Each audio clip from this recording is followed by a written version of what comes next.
July 1997, Shorthand Tamil Junior Grade. Get ready for the dictation. 10 seconds.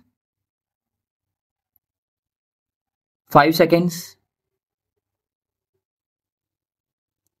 Start.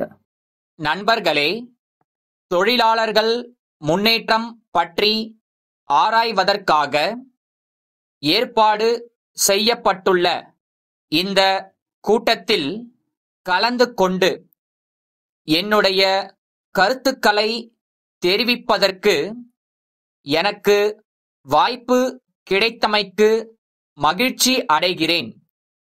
இந்த கூட்டத்தை ஏற்பாடு செய்தவர்களுக்கு என்னுடைய நன்றியையும் தெரிவித்துக் கொள்ளுகிறேன். நாட்டு மக்களின் வாழ்க்கை தரம் உயருவதற்கு உற்பத்தி பெருக்கமும் பொருள்களின் தரம் உயர்வும் பொருள்கள் நியாய விலையில் கிடைப்பதும் மிகவும் அவசியம் ஆகும் என்பதை நாம் அனைவரும் அறிவோம். இந்த நிலை ஏற்பட தொழிலதிபர்கள் மற்றும் தொழிலாளர்கள் ஆகிய இருவருக்கும் முக்கிய பங்கு உண்டு என்பதை நாம் மறுக்க முடியாது. மாறிவரும் காலகட்டத்தில் தொழிலாளர்கள், முதலாளிகள் ஆகிய இவர்களுக்கிடையே குறுகிய எண்ணங்களுக்கு இடமில்லை என்பதையும், நாட்டின் நலன்தான் முக்கியம் என்பதையும் உணர்வார்கள் என்பதில் ஐயமில்லை.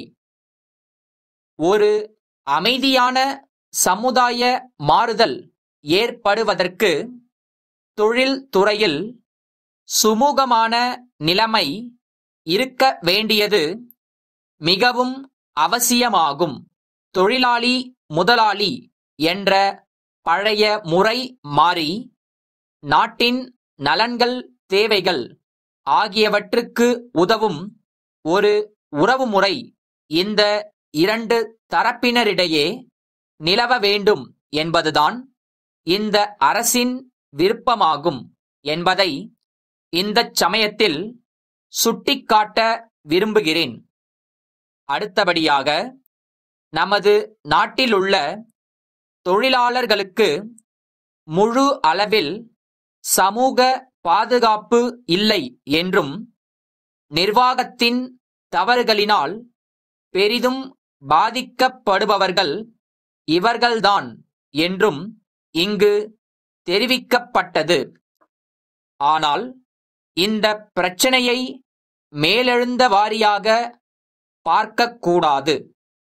நன்கு ஆராய்ந்து பார்த்தால் தவறுகளை ஒரு தலைபட்சமாக மதிப்பிடுவது தவறு என்பது புலப்படும்.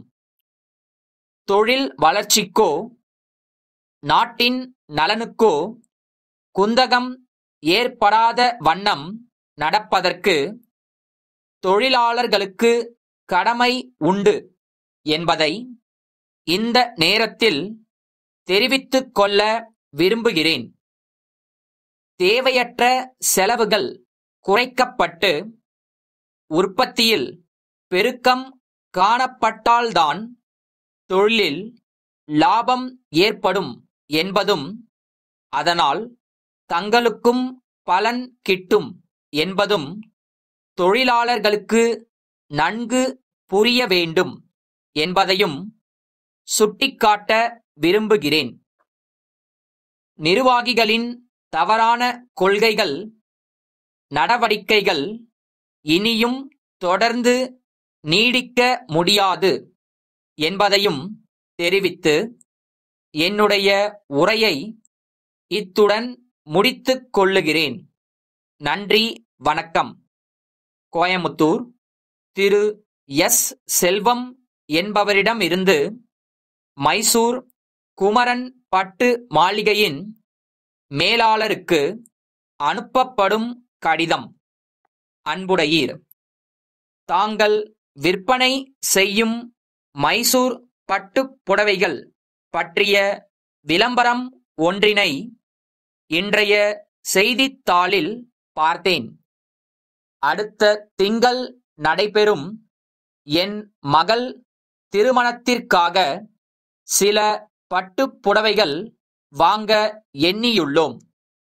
ஆகவே தாங்கள் விற்பனை செய்யும் பல்வேறு நவீன பட்டுப் புடவைகளின் வண்ணங்கள், தரங்கள், விலைகள் போன்ற அனைத்து விவரங்களையும் எங்களுக்கு உடனடியாக தெரிவிக்கும்படி கேட்டுக்கொள்ளுகிறேன். மேலும் புடவைகள் பற்றிய மேலே கூறிய விவரங்கள் அனைத்தும் அடங்கிய பட்டியல் இருந்தால் அதன் நகல் ஒன்றினை எங்களுக்கு அனுப்பி வைக்கும்படியும் கேட்டுக்கொள்ளுகிறேன். விவரங்கள் கிடைத்தவுடன் நேரில் வந்து தேவையான புடவைகளை வாங்குவோம் என்பதை தெரிவித்துக் கொள்ளுகிறேன். தங்களின் விரைவான பதிலை எதிர்பார்க்கிறேன். தங்கள் உண்மையுள்ள